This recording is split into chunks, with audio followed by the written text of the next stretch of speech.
This episode of the Nerf Herder Council is brought to you by Audible. Visit audibletrial.com/NHC for your 30-day trial and a free audiobook download.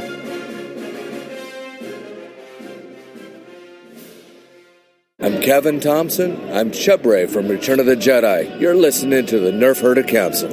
Warning: the following podcast contains irreverent humor, exceptionally nerdy opinions, potential cursing, and plenty of love for the prequels. If any of the preceding offends you, please turn off this podcast immediately, and may the Force be with you. Why, you stuck-up, half-witted, scruffy-looking nerf herder! You can't use that word! Only we can use that word!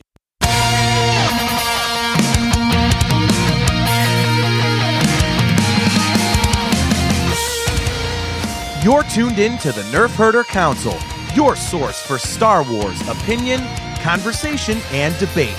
Featuring your hosts, JT. Stormtrooper armor deflects everything except Orback hooves. They're like a horse version of Thomas the Tank Engine. AJ. Yeah, Rebels is a lot like our show, where we think we have a good idea and then it just fails in execution. Steve. The vacuum of space does crazy things to your beehole out there, man. On this episode of the Nerf Herder Council, it's part 2 of our 2-part episode running down our rankings of all 11 live-action Star Wars movies.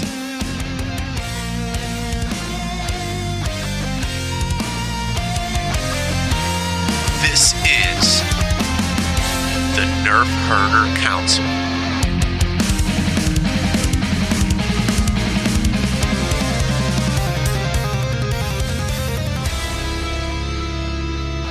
So, all right, so AJ's list, starting from the bottom, you have Attack of the Clones at number 11, Phantom Menace at number 10, you have The Force Awakens at number 9, The Rise of Skywalker at number 8, Revenge of the Sith at number 7. See, once you start getting up above, like, number 8, then you just got to start putting stuff at the bottom because you need to leave top slots open for other things. Okay. It's not a matter of, like, that movie sucks, but... Like, well, yeah, which one of these that is above it would I move below it? Yeah, that's literally like my 6 through 9 on my list is just like, hey, they got to go somewhere. It is hard, man. Yeah, like, okay, so Force Awakens. That's the one, like New Hope, where I'll just skip it. I think it's Burnout, because we saw that so many damn times when it came out. And for me, I was trying to force myself to love it like the rest of the movies. Yeah. At that same level. I kind of loved it, but as movies have built on top of it, I like it less. Yeah. Because just, I don't know. I can't escape the feeling that they never really made the sequel trilogy feel like it needed to exist. Yeah. And I think it's weird with that one because it's the most simplistic, and I would say it's the most Star Warsy of the 3 because it adheres more strictly to the original trilogy. But we like it the least. I mean, The Last Jedi was completely inventive. And The Rise of Skywalker is basically like a greatest hits. So it's like, it's weird that the one that you would think we would like the best, and honestly the one that's the most successful because it reminds people of the original trilogy for reasons I've gone into personally. Yeah. But that's the one that we like the least. I mean, that's interesting to me. Yeah. And again, my feeling on that, and again, what am I going to pull off of Disney Plus? Absolutely. That sequel trilogy, that would probably be the last one of the 3 I would watch. So, again, not because I hate it, love the character. Like, I've loved Rey as a character ever since the first time they showed her sitting in the walker eating her stupid green muffin with the helmet on and stuff. Yeah. And I'm just like, dude, I kind of love this character already, and that's the introduction of her, but at the same point, totally going to be the last one I watch out of the 3 of those. The one thing I do love about it, again, and I get certain visceral feelings off these things. I remember sitting there the first time I watched it, and even though I left the theater like, yeah, okay, that was cool, I do remember having this overwhelming feeling of, holy shit, I'm watching new Star Wars again. Like, it's been 10 years. This was never supposed to happen.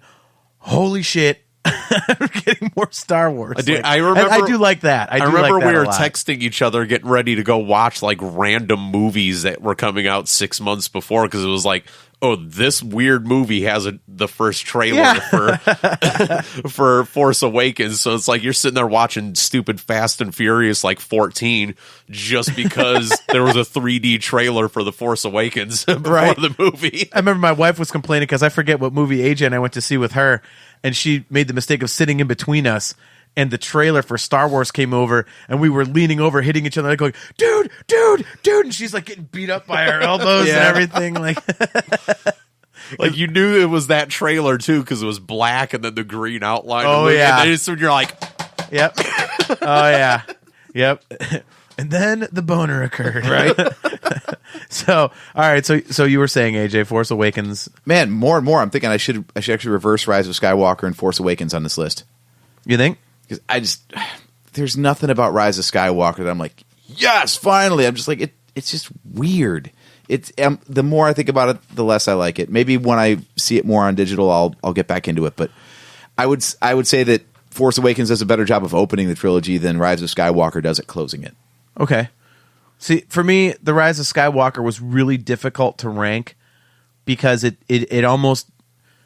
I'm sorry to keep using the term. I hate to beat it to death, but it doesn't think of something else. It just feels like, it's kind of like a highlight reel rather than an actual like start to finish story. It just reminds me of a highlight reel. It's kind of like watching, all the high spots from a wrestling pay-per-view, like, oh, look at this cool move, and then this guy did this cool move, and it's not right. You know what I mean? That's how it feels to me. So it almost, to me, it was weird. It almost felt like unfair to rank it for me because I see it outside of the other movies. Well, and a lot of the story beats aren't earned as a result. I mean, you had some weird stuff, like you said, the directorial change, Carrie Fisher dying completely changed what they were able to do, and putting Palpatine back in there. I'm sorry, it's just. Ugh. Do you think Palpatine would have been in there if Carrie Fisher had survived? Yeah. Well, but I mean, it was supposed to be her movie, so the whole thing was supposed to be about. They'll never say it, but I guarantee you, Snoke was not supposed to die in 8, according to JJ. Oh, I would almost guarantee that. I think it's cool that he did. I mean, that was an amazing swerve. I think it's crap that they weren't confident enough in Kylo as the main villain, though. Well, I don't know if it was confident enough. I think it was that had been done. Here we built up the bad guy, and then something's going to happen to him at the end of the third movie of the trilogy. No, not in Star Wars, though. In Star Wars, it was always... Have you heard of a guy named Darth Vader? Yeah. Okay. So when is Darth Vader the standalone main bad guy? I get what you're saying, but that's what I'm saying. Is like that's the one thing Vader was never able to do was stand on his own. He was always under someone's thumb, and it was usually Palpatine. Or Palpatine and the Jedi Order, if you want to look at it that way. Of course he didn't stand on his own. He didn't have his own legs. For the same reasons you guys are just mentioning, I don't have a problem with Rise of Skywalker still. I mean, the way I don't have a problem with it at all. I don't care that it's a highlight reel. I expected it to be, and it's exactly what I got, so that's why I ranked it so high. Yeah, I mean, the way Kylo was ripping through everybody at the beginning and standing up to Palpatine being like, F you, buddy, this is my galaxy now. That I was on board with that, and then he's like, okay, we'll do what you want to do. I'm like, oh, not again. Not again. The only problem I have, and we'll get into it once the novel comes out and stuff, is that they just should have did that better. The fact that we got the trailer at Celebration, we were all hyped up that the Emperor was there, but we all went, how? And the fact that he still just appeared in the movie without even like a single line of dialogue that said it's a clone or this or that, the other. And it's like, you could have used that. But there's no way that would have been satisfying. I mean, as soon as they brought him back, they painted themselves into a corner because you saw the damn Death Star blow up. You saw him get thrown down the shaft. All the blue energy comes up. I mean, as soon as they did it, like if they do it like this and he just is all of a sudden back, you have the people complaining, oh, well, how did he survive? And then if you Which is what happened. Yeah, and then if you put him as a clone, you're going to have the people going, this is so stupid, he's a clone. Why can't everybody else be a clone? Because it's like, no one's going to be happy with it. I mean, they that was their main mistake. When they showed the tanks, Kylo could have walked over, acknowledged, hey, didn't even question it, just go, you're a clone.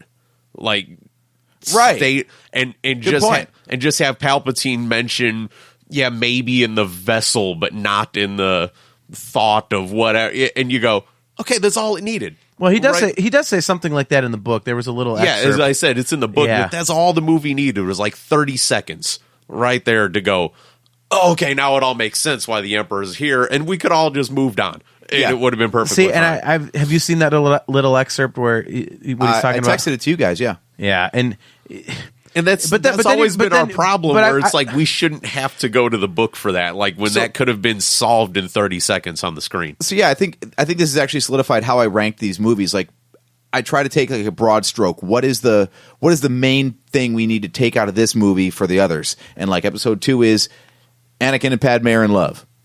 And I didn't buy it. I thought it was a crap way to portray that, so that's why I got the bottom spot. This one is Palpatine's back. I thought they handled that like crap. So that gets a pretty low ranking from me right there, too. All like right. there was cool stuff. Like when we thought Chewie died, that was out of nowhere. I don't want to see Chewbacca die, but boy, it got the reaction it was supposed to out of me when I first saw it. Yeah.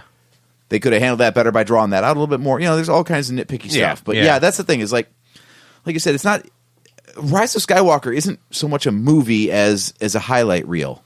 It doesn't have enough story of its own. It's just jumping from point to point so fast. It's like every payoff is unearned. Like you guys mentioned the pro wrestling thing. Like, you know, when we all went to buy the DVDs of like Stone Cold or DX or whatever that just always had the good stuff on it. Yeah. Like, and we all enjoyed those, right? Because it had all the good stuff in it.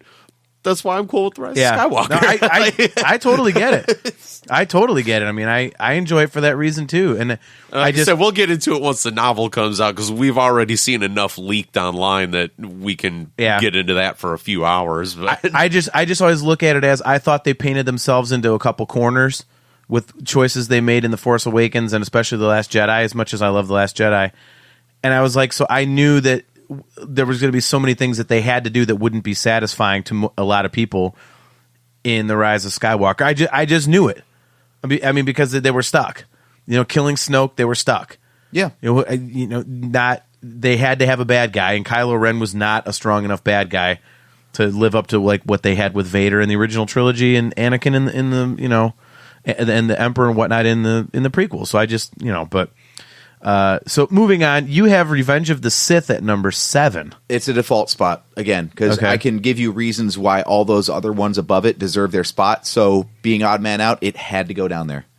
Okay, I don't really have anything bad to say about it. It's the strongest of the prequel movies, and you know you get to see Darth Vader and a whole bunch of original trilogy callback stuff. So it's all cool that way, and soundtrack's awesome.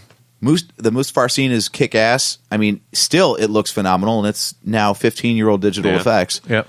So, I mean, it's awesome all the way around, but I can give you reasons why I like every one above it on this list better. Well, what was interesting to me, and we'll go through the rest of yours, number 6 was Solo.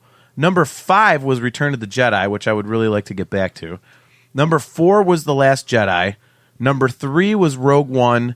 Number 2 was A New Hope, and number 1 was The Empire Strikes Back. I was really surprised that you have Return of the Jedi at number 5 because universally, you've always said that that's your favorite movie. So to see it, I mean, if you're not going to put it number 1, okay, because of Empire, I get it, but to see it at 5 is kind of, I thought that was really low. Again, it's a matter of picking the worst of the best. It's a great conclusion, and I love it for sentimental reasons, but I can't say that it's a better movie than the 4 that are above it. So you think The Last Jedi is a better movie than Return of the Jedi? Yeah, it's brave as hell. It's the one that still gets my mind going. I love to think about it, and I pick up new stuff when I watch it, and it's by far the best of the sequel trilogy. Yeah, that I will agree with. And because it's 8 movies into a 9-movie saga, and it still managed to do new things and interesting things, I give it all the more credit because it's hard to come up with new stuff that doesn't completely break the continuity at that point, and they did it. Yeah. I mean, the only things I agree, Steve, like the bomber thing was kind of dumb. It's like, well, now you got like dumpy slow ships, like, right. And the whole space gas. I'm like, ugh. Like, We've had this for years. There's been no gas. Like, what are you doing with fuel now? Yeah, all the movies have their own.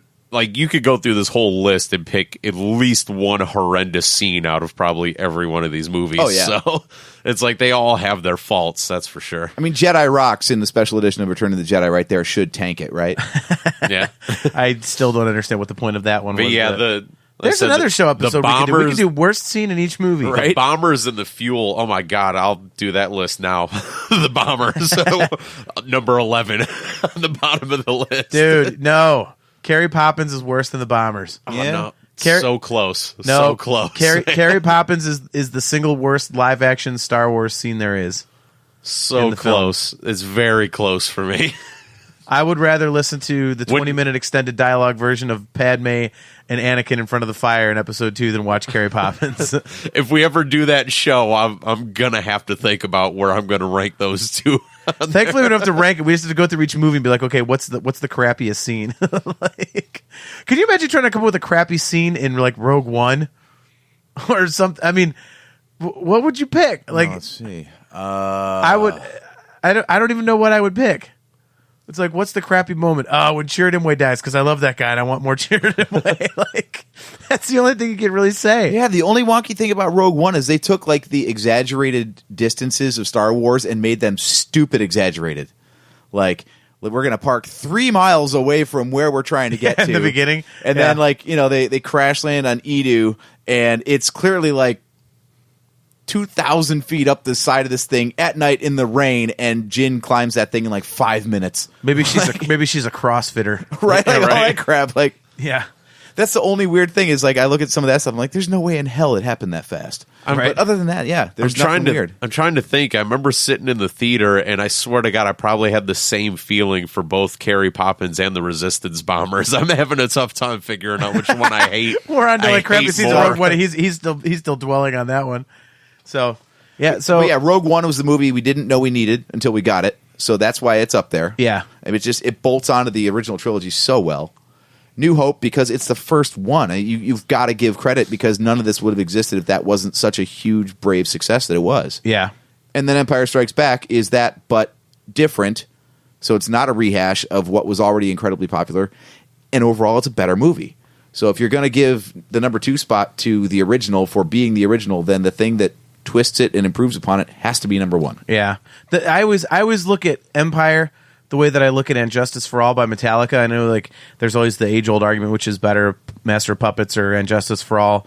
And most people, I would say, probably fall on the side of Master of Puppets. But for me, I was looking at Justice for All as, like, the definition of what Metallica is supposed to be. Like, all the adjectives that people use about Metallica, like aggressive and angry and, you know, just stuff like that. Like, that's what that record is to me. And Empire is, you know, that's why I say it's the best Star Wars movie, because it's basically, when you think about all the things that people associate Star Wars with, that is like the paint by numbers version of each and every one of those things. Mm-hmm. So, you know, I do not disagree with anybody putting that at number 1. That's for sure. Like I said, I was just so surprised to see you had your favorite movie at number 5. I was like, wow. Number 1 and 2 were locked up, and I hadn't put Rogue One or Last Jedi anywhere yet, so I had to put Return of the Jedi down there. Right. Yeah, I knew you'd have Rogue One high, because, I mean, you and I both agree on that one. That's the one that I can just, if you're going to give me the catalog and say, hey, watch a movie, it's going to be Rogue One. I fall back on that one a lot, too. That one and Empire are the ones that I don't, Rogue One just, it's just perfect to me. I can't find a flaw with that movie, no matter what. If you're going to find a flaw with the original trilogy, it's that the effects are from the late 70s and early 80s. So what we got now is we've got 2016 effects with all the cool stuff of the original trilogy. Yeah. Like, how could you go wrong? Yeah. I mean, that's the best part about Solo and Rogue One, is that it's clear that there are people out there who understand how to make Star Wars feel like Star Wars. So these stories that we're going to have coming up in theaters and whatnot that are not going to be the Skywalker saga, you know, the track record's pretty damn good so far. Yeah. I mean, the Rogue One and Solo are kick-ass. They feel like Star Wars, but they're like, different characters and scenes and all this kind of stuff. And I'm excited to see what they come up with for that reason. But all right, so let's run down your list and see if there's any surprises on there for us. All right, we'll go from the bottom. Up your list. Yeah. Actually, I think there's a surprise at number 9, but we shall see. Number 11, Caravan of Courage. You weren't kidding. right? The holiday special. Hey, wait a minute. How you put the holiday special at 3 is beyond me right now. Okay, so number 11 for me is no surprise, The Force Awakens. I've gone over that ad nauseum. Number 10, The Rise of Skywalker. And again, I think for me, it's just because I've seen it the least. I'm the least familiar with it. So it just doesn't resonate with you? It not yet. And also, again, I had a hard time ranking it because I see it differently than the other 10 movies. For the reason I said that it feels like a highlight reel. Like you mentioned music a lot. It's hard to sit there and pull.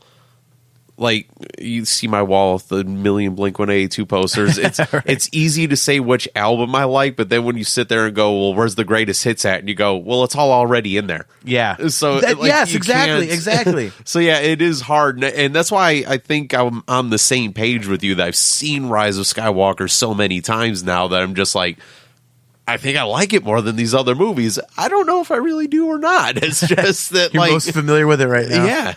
Yeah, for me, it's like it was just so hard to rank, and so I put it down low just because it's different for me. Number 9, and again, I think this is weird, is Solo. Yeah. Why? And I love Solo. So how'd you drop it so far down your list? It's the rewatch thing, and I think that it again this might be a victim of how recent it is. But I have rewatched it a bunch, but like pieces here and there.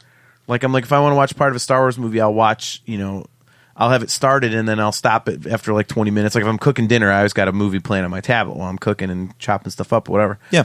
And so I've watched that movie in bits and pieces a ton of times. And I think just because it's a standalone story, I don't go back to it as a full movie as much as I do the other ones, even though I totally love it. I think it's great. I think the only thing that might take like a single point away is that I'm not a fan of Westerns unless it's Blazing Saddles. And okay, fair enough. I've never liked Westerns, and because it has that feel, maybe that's like why the rewatch. And yet you love The Mandalorian.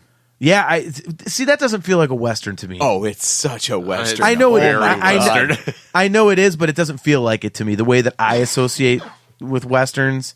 So, yeah, it's just again, it was one of those ones that was hard to put in there. So, number 8, Attack of the Clones. Number 7, Phantom Menace. So, what makes Attack of the Clones better than Solo? I don't know that I would say that it's better. I would just say that I rewatch it more because it's part of the Skywalker saga, and I really enjoy Attack of the Clones. It's very entertaining for me. I totally, and again, I rewatched the prequels recently, and the cheese stands out more and more as I watch them, and I definitely see the flaws more and more, but they're super entertaining. And I love how different they are from the other movies. I mean, they're not going to hold up as well because everything's digital and whatever, and I get that. But to me, it was awesome that it's something so damn different. It's to me that's what Star Wars is about, like taking a chance and doing something original. And that's what they did. I thought it was great, so I really like it. Okay. So yeah, number 7 is the Phantom Menace, and those two are basically equivalent to me. Yeah, me too. So. But the Phantom Menace, if I had to watch one of the two, I usually lean more towards the Phantom Menace. Number 6, The Last Jedi. With how much we've gone on and gushed about that movie, I'm surprised that wasn't higher for you.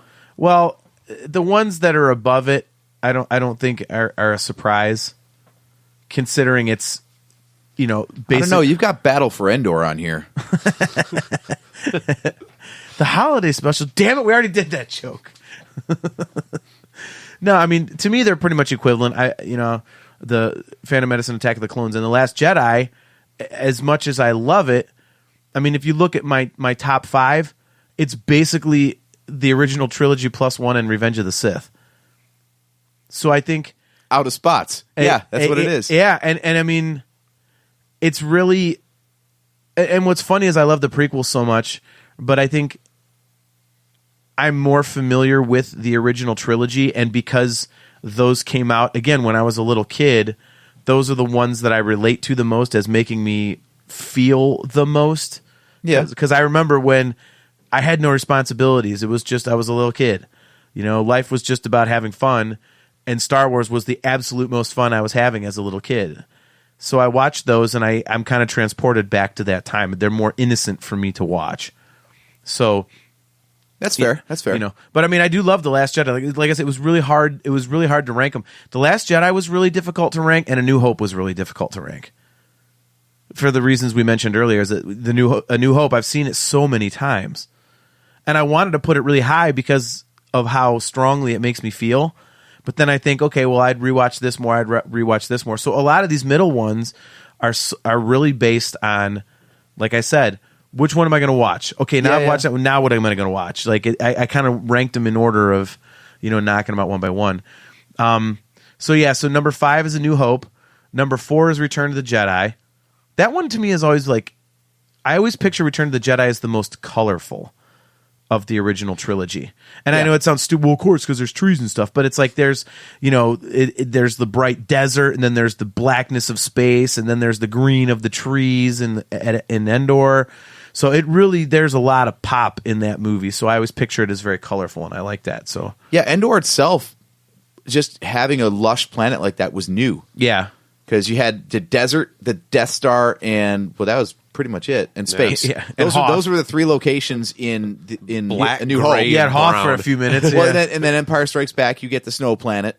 And you get black, the cloud gray, planet. and brown, And Dagobah in the swamp. Yeah. black, gray, brown, Dingy. and white. Yeah. Like Yeah, those were your yes. Star Wars colors Yeah. until Return came out. Yeah, exactly. That's what made it so different. Like they're traipsing through a forest. Yeah. Like that's weird, man. No. So number 3 for me is Rogue One.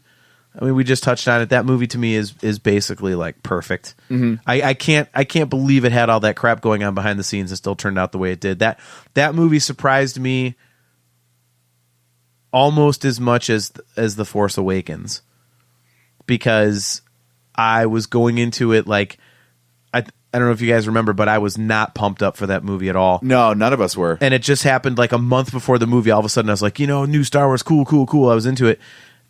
And I went into it just expecting some, almost like a made-for-TV type of thing, type of feel. It's weird to me. if I remember loved correctly. it. If I remember correctly, I think I might have been the happiest out of the 3 of us that was coming out because of the original trilogy. And there were Vader rumors like Yeah. crazy. Yeah, and then the Vader scene and all that. Now, ultimately, years later, that's like I'm the one out of the 3 of us that ranks that the lowest. Yeah, And yet that's the best Vader scene ever. I know.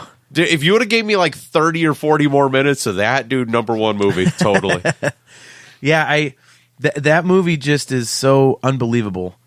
And again, all the stuff that happened behind the scenes, and for it to come together as well as it did. Yeah, I mean, they got a new director, like 36 hours before the goddamn thing hit Right. theaters? Yeah, that was amazing.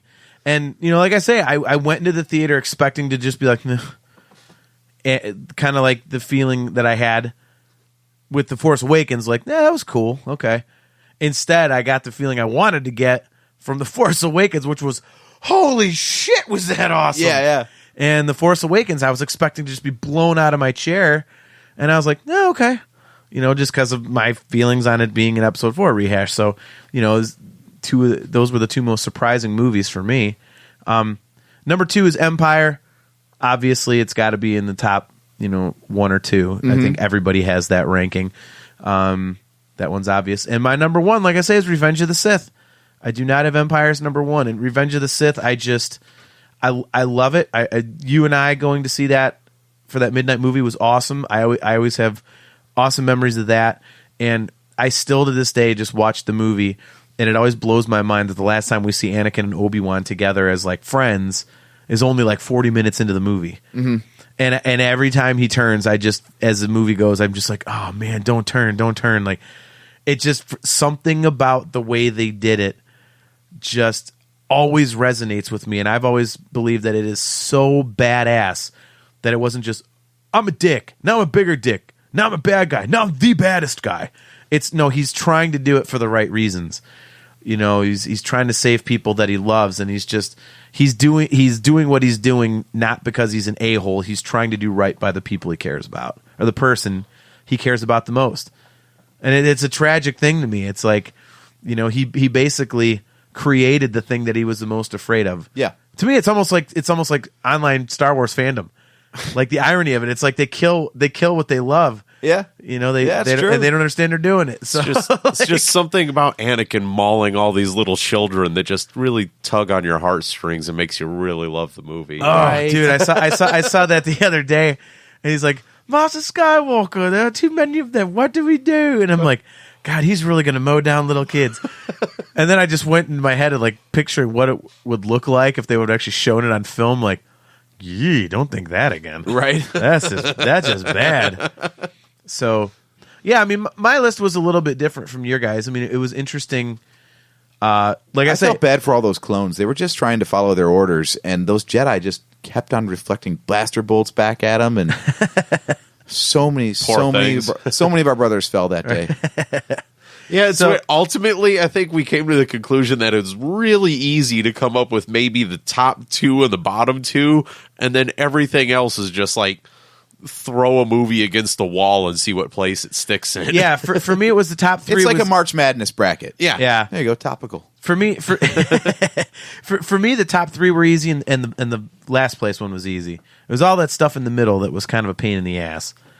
So, I mean, we could focus on like specific aspects and come up with a completely different ranking. So, I mean, there's any way you could slice this. So, where do we come down on the movies as a consensus then? Like, as a consensus, so in last place we have Attack of the Clones. As well, it should be. Yes, according to you guys. Oddly, at number 10, second to last, The Force Awakens. We did that. Yeah. That's me and you, JT. Yeah, it is. It was 7th place on my list, too. I don't care how much I like Ray. Like I said, it's going to be the 11th for me and 9th for him. So it's still going to be the worst one of the bunch for me. So yeah. All right, number 9, The Phantom Menace. So it's kind of where you'd expect it. Yeah. Number 8 is The Rise of Skywalker. I would have thought that would have been a little higher, but again, maybe once you guys see it some more, maybe things change. I tried to guess where I thought everybody would fall on some things, and that's why I have a few things highlighted here. So I'm not. I did get surprised by a little bit. I'm not surprised too much yet. Number 7 is Solo. That's about where I would expect it to fall, based on our tastes. Yeah, that one was not. Yeah, I think you could have hovered that anywhere between 5 and 7, and it would have just fit anywhere in there perfectly fine. Yeah, I think the next 3 kind of surprised me for one reason. Number 6 is A New Hope.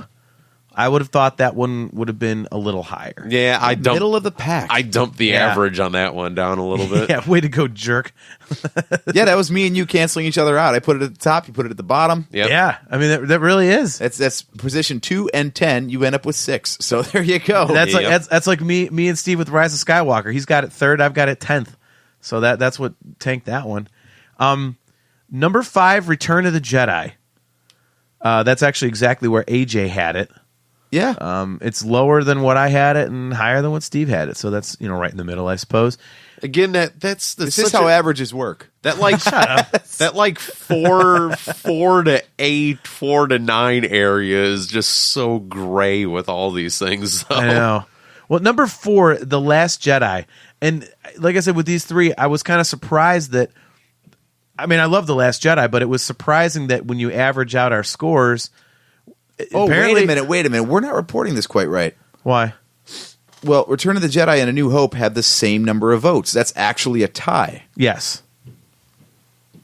So they're tied for 5th place. We don't actually have a 6th place, is what we're saying. Well, I put Return of the Jedi higher because that's your favorite movie. Yeah, because it's better. Yeah, it's your favorite movie, and A New Hope is not one of our favorite movies. So that was like a tiebreaker. Yeah, okay. So. Yeah, I mean, I've got a shrine to Return of the Jedi in my house. I don't have a shrine to A New Hope. So. Exactly. So, yeah, but I mean, I couldn't believe that we had The Last Jedi above two of the original trilogy movies. That was really surprising. As much as we love The Last Jedi, I mean, that's weird to me. I was like, wow, that's kind of interesting. Number 3 is Rogue One. Wasn't too surprised about that, knowing that AJ and I loved. I mean, hell, we each had it as our number 3, and then Steve was wrong. No, I'm the only one right out of that. Number 2, Revenge of the Sith. That one surprised me as well. I knew that it was my number 1, but I didn't think that you guys would have it. I mean, I didn't think, Steve, you would have it at number 2. So I think I expected that to be quite a middle of the pack movie, and me to be. I forgot how biased he is towards Darth Vader. Yeah, I did too. The rest of the stuff is all forgivable as long as Vader's in it and he does well. Yeah. I mean, I really thought that would be middle of the pack, you know, and the only thing would have really helped it is me giving it number 1. But no surprise, number 1, Empire Strikes Back. That was an easy one because Steve and AJ, you guys each had it number 1, and I had it number 2. So, that was the clear winner. That was the largest margin of anything right there. Was 6 votes ahead of its next place. And then you look at the show consensus, and again, you see how truly right I am about everything.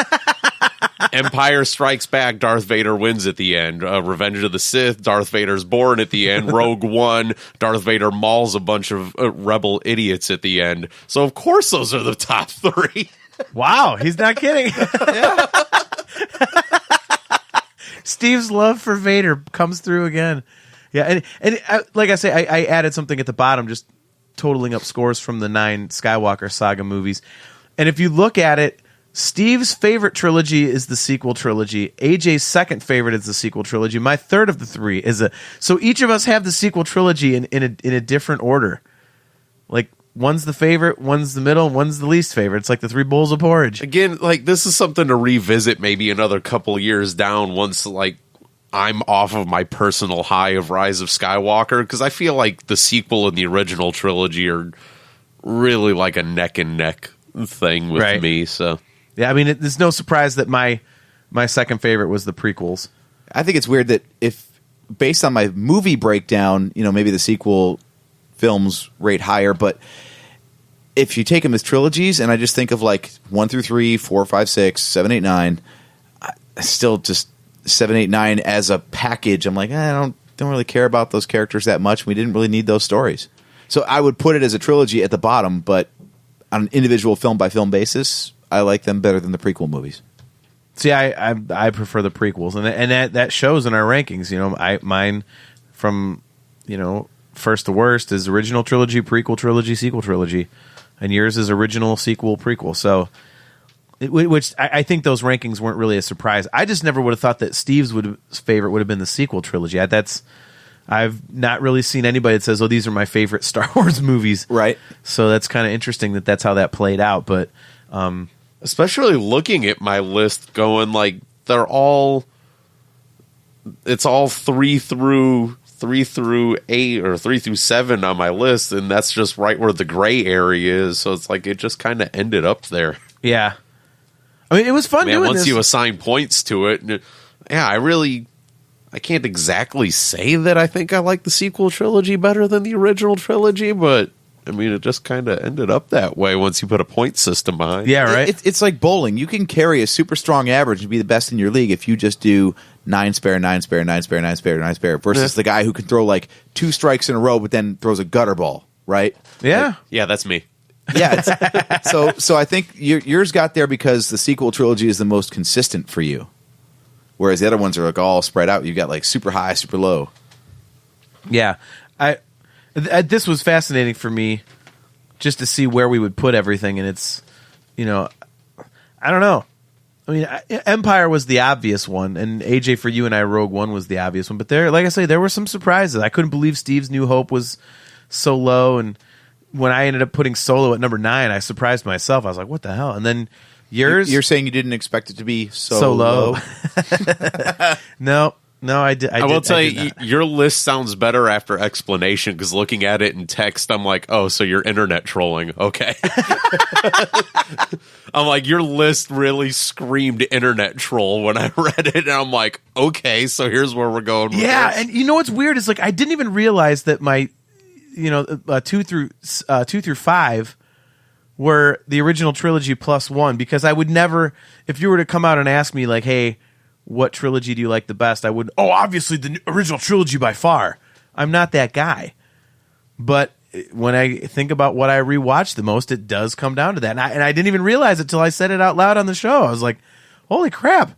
Outside of Revenge of the Sith, like basically I just like hang on the original trilogy. I said a lot That's of really mine is weird. kind of based on, I go on Disney Plus, and it's like, if I'm just scrolling, what am I going to watch first? And that's kind of just where it came out at. Like, I watch Solo a lot now.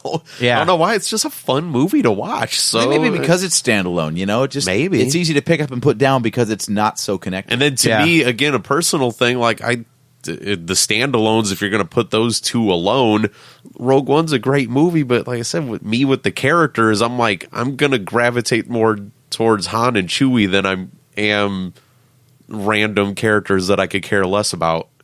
Right. It's just not that it's a better movie. It's just I'm going to gravitate towards that more every time, it seems like. So. Yeah. See, that'll be our next episode. We'll rank the non-Skywalker saga movies. That'll go over well. Yeah. So I have Rogue One at number 1 and Solo at number 2. How'd you come to that conclusion there? Well, I have Solo at number 1 and Rogue One at number 2. Oh, All right, I think it's about time Yeah. we close up shop for this week.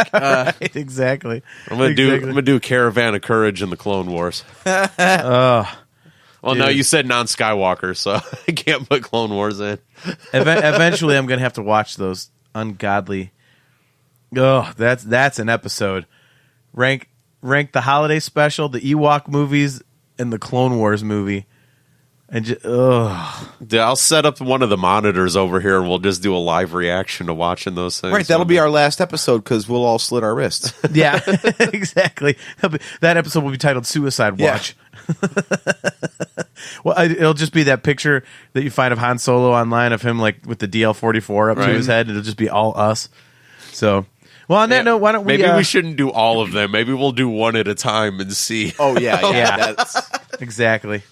Don't... Yeah. I'd love to set up a monitor here and just turn it on and watch Caravan of Courage with the three of us just chilling here. The hell with that. Ugh.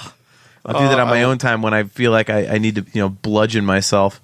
Just suffer for an hour and a half. So, well, on that note, why don't we close up shop? Thank you very much for checking out another episode of the Nerf Herder Council.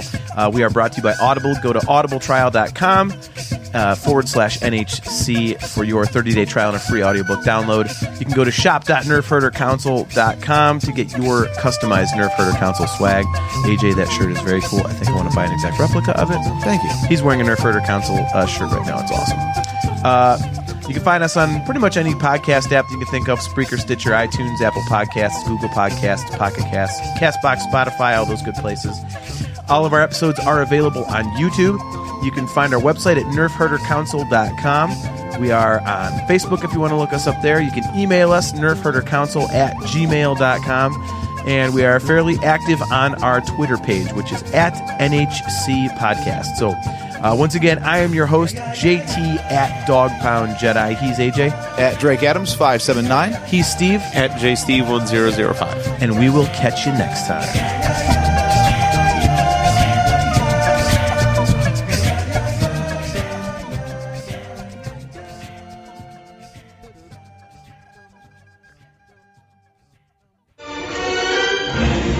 This bucket of bolts is never gonna get us past that blockade. This bucket's got a few surprises left in her. Plus, me and Chewie are on it. Ain't that right, Chewie? Hell yeah, you my Nerf herder. You my Nerf herder.